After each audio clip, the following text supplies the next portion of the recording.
How are you going to follow up one of the greatest video games of all time, Mass Effect 2? Well, since Bioware planned a trilogy, simple, do it again. Around the early 2010s, Bioware were on top of the video gaming chain with titles including Mass Effect 2, Dragon Age 2, and Star Wars The Old Republic. Once again, Casey Hudson took the realm of development, and as usual, user feedback was a priority, as well as looking back on their own mistakes. I can imagine there not being that many. Mass Effect 3 was announced even before Mass Effect 2 made it to the PlayStation 3. The game was incredibly hyped, marketing mostly through the internet, and it was the first Mass Effect to be released on the Xbox 360, PC, and PlayStation 3 on the same day. It was also a launch title for the Nintendo Wii U. Mass Effect 3 immediately starts with customizing Commander Shepard, including first name, gender, looks, military specialization, and psychology. Once again, save files from the predecessor can be imported, and any choices you may carry into the third game, including stats, crew member survival, and fish. I tried to import the Anna Shepard save file with the default look, and this is what came up. Right. I wanted to continue with the default look, so I chose this instead, and I must say, they put more effort into her. If you want to create a brand new profile, there are options to turn the dialogue off and leave it to the computer. What? Why would anyone want to leave it to the computer? It's only optional, but I found out while going through the main menu and thought this was really stupid. Not only this, but there are even options to get the full game, an action shooter shortened. Okay, what the fuck were they thinking? Why would you not pick the full game? But don't worry, like I said, it's only optional. Commander Shepard is arrested by the Alliance after working with Cerberus to take down the Collectors. 6 months later, the Reapers summon everything they've got and launch an invasion on the galaxy. Earth was one of the first to be hit. Consider yourself reinstated, Commander. Shepard escapes on the Normandy to develop a galactic army and a Prothean weapon to stop the Reapers, meanwhile playing politics with other races and keeping the Elusive Man and Cerberus from hindering their progress. The whole game, the Reapers are everywhere. Cerberus keeps getting in the way. The galaxy is pushing the lines of extinction, and you always feel like you're on the back foot, grasping with your fingertips, desperately trying to survive. I like that each story is different. The first game, Shepard and the crew find clues to the Conduit and stop Saren from taking over the Citadel. The second, Shepard develops a new team to stop the Collectors. The third, Shepard develops an army to stop a galactic invasion. So the scope of the story reached its peak in this, which is a perfect way to conclude the story. Oh, we'll get to that. The story isn't as good as Mass Effect 2, but still a really engaging one. Of course, Bioware developed this. I'm disappointed by the lack of new characters in comparison to the predecessors. You have a similar crew from the first game, including Ash, Kaidan, Tali, Garrus, and Liara. Other new members include Specialist Samantha Trainer, Lieutenant Steve Cortez, and Lieutenant James Vega. They'll come across as generic Alliance soldiers at first, but once you get to know them, they're nearly just as likable as the main characters. If you want to count it, not her, Edie the Normandy's AI took control of a robot body and can join Shepard on missions. Look at that! I would have baked a cake. I am right here, Jeff. Yes, you are, Edie. Yes, you are. The only new character not on Shepard's side is Kai Lane, a dangerous cocky bastard jailbreak working for the Elusive Man to stop Shepard in his or her tracks. Yeah, he's an asshole, much worse than Saren. I like him because I hate him, just like Joffrey from Game of Thrones. Cerberus thanks you for all your hard work. The only other new characters you get will appear if the crew members from the predecessors didn't make it and are replaced. Yeah, they all return, but only for individual missions and can't join you as a crew member with the exception of Tali and Garrus. Miranda and Morton are the only ones who get a decent amount of screen time. I can't promise that, Shepard. Could you? The rest? Not so much. Just one mission, then one or two conversations. The Elusive Man is now one of the main antagonists. Here you get to see how fucking crazy he really is. No, I just see things differently. They told me that you had gone totally insane. And, that your methods were unsound. Don't ever question my intentions.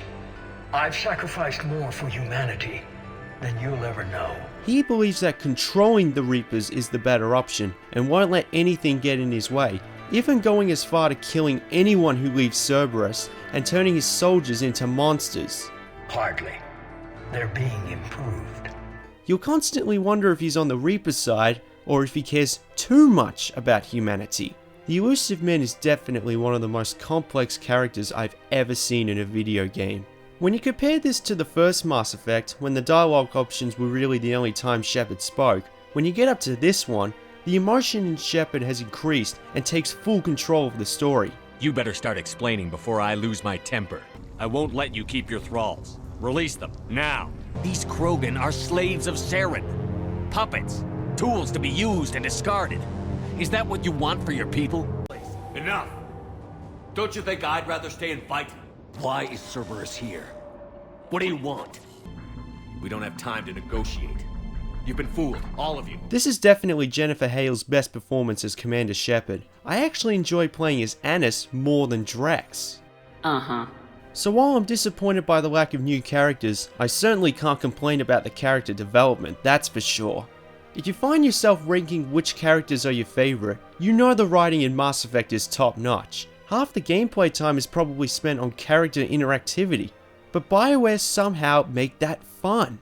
Like the predecessors, Shepard has an option to pursue a romance. If you've imported the save file and previously romanced with someone, you have an option to rekindle that relationship. Otherwise, there are potential interests Shepard can chase. Locking on is as straightforward as it gets. You'll be given a choice of yes or no, basically. I wish that could be the case in real life. This time, other characters will pursue themselves, including Edie and Joker, Tali and Garrus, James and Ashley, even Zaid tries to hit on Samara. What do you say that we sit by that fireplace and snuggle? You've never struck me as the snuggling type. Don't worry, whoever Shepard hooks up with, they won't cheat. Definitely wouldn't be the case for Shepard and Garrus Vakarian because the chemistry between those two are incredible. Nice outfit. Control panel, right. Also new are homosexual relationships. Traynor and Cortez are both homosexuals, so it gives Shepard that chance. Dragon Age allowed it, why not this? If only Garrus was a homosexual romantic interest. You're not going to propose marriage now, are you?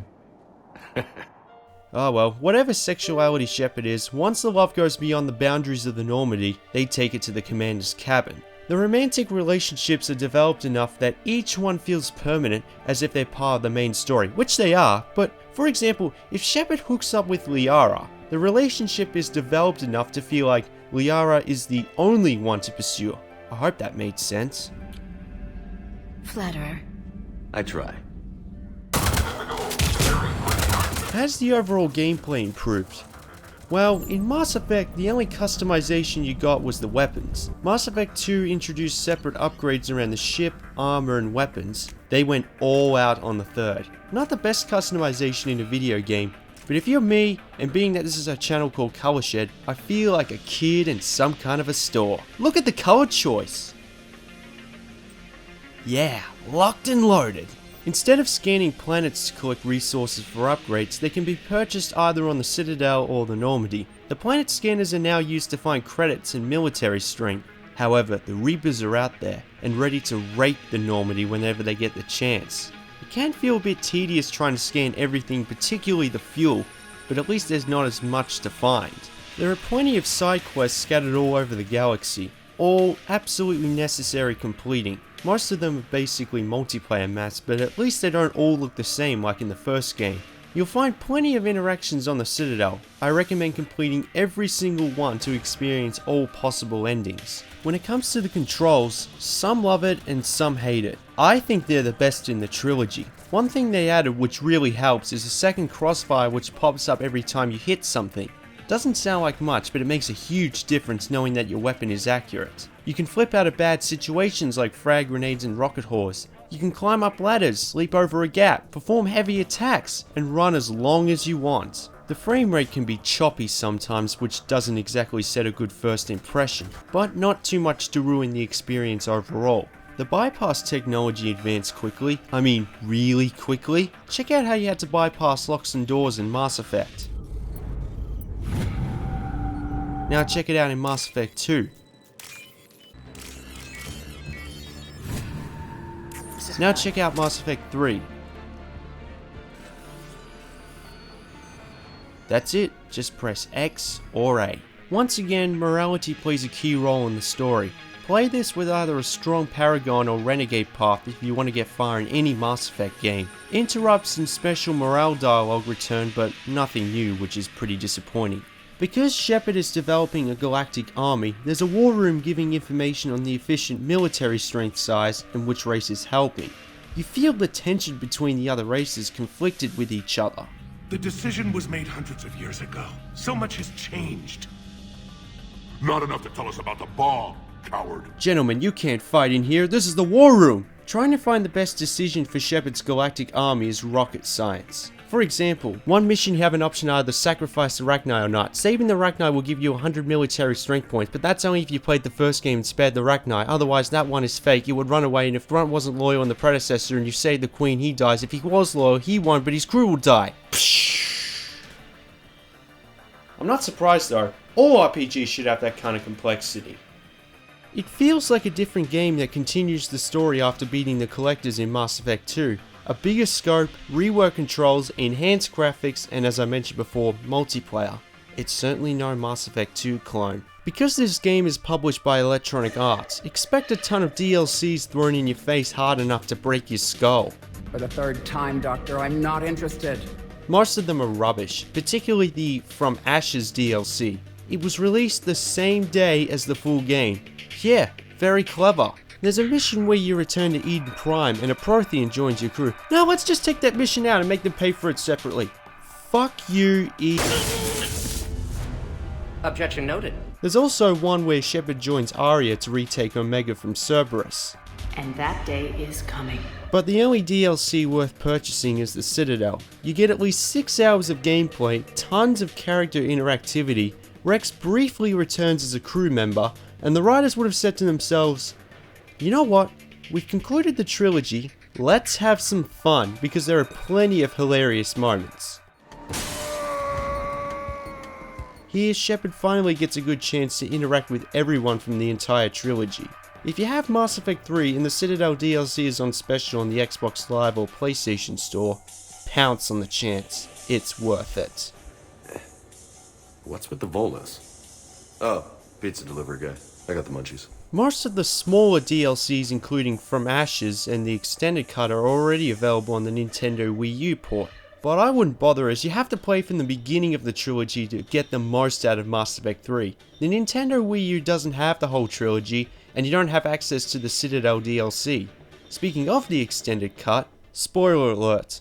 Now I usually don't talk about the endings because I don't want to ruin things for other gamers, but this particular ending is very controversial. Here's a link to skip this part of the review if you don't want me looking like Mr. Blow the Picture for me. Otherwise, fans of Mass Effect in general were really pissed off with the ending. I refuse to blame Bioware because they're too good to make an ending that mediocre. And it's easy to blame EA for this because of the rightfully condemned reputation they get. It's something that overshadows Mass Effect 3 as a whole, maybe even the entire trilogy. I'm going to be objective and explain what I took from the original ending.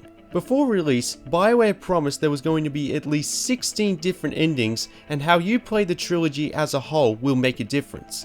What I took away was, when Shepard made a quote, tough decision, I didn't know what happened to Earth, Shepard, the crew, the mass relays were destroyed for no reason, there was no final boss, and each different ending made no difference whatsoever. If there was a confirmed sequel when this game came out, then it would make sense, like, there's more to come. But overall, a pretty pathetic way to end an epic trilogy.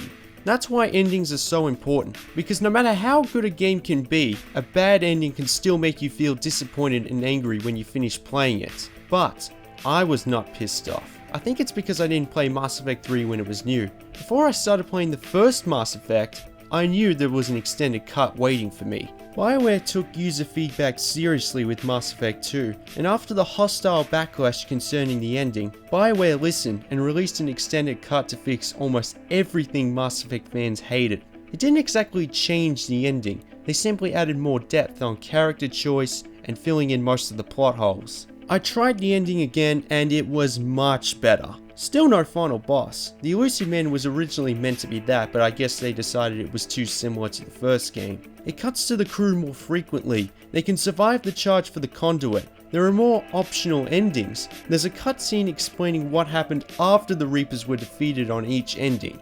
The crew have a memorial for the crew members who didn't make it. In short, if Bioware kept their mouths shut and this was the original ending all along, there would never be a controversy about it in the first place.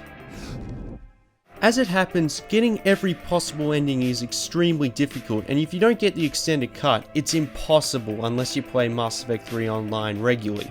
If you played the last two games, it affects your chances, which is why I recommend playing Mass Effect from the start. To anyone who skipped the spoiler alerts, I strongly advise you to download the extended cut before you play Mass Effect 3. It's free and you won't be disappointed. Because of this controversial ending, the user ratings on Metacritic, for example, are mixed. To the people who give it 0, are you telling me you're going to give this game the same rating as Right to Hell Retribution or Raven's Cry just because of the ending? This is the reason I don't follow critic or user scores. With the extended cut, Mass Effect 3 gets a, dare I say it, 9.5 out of 10. That's a pretty tall order. I'm serious. For one thing, it's better than the first Mass Effect. Let's just take away the drawbacks of the original ending. What's wrong with it? It introduces online multiplayer, it has the best customization, gameplay, controls, you're not doing the same thing as the predecessors, and the story is nearly on par with the second. If you replace the ending with the extended cut, it's a masterpiece. Yeah, I know, a big call.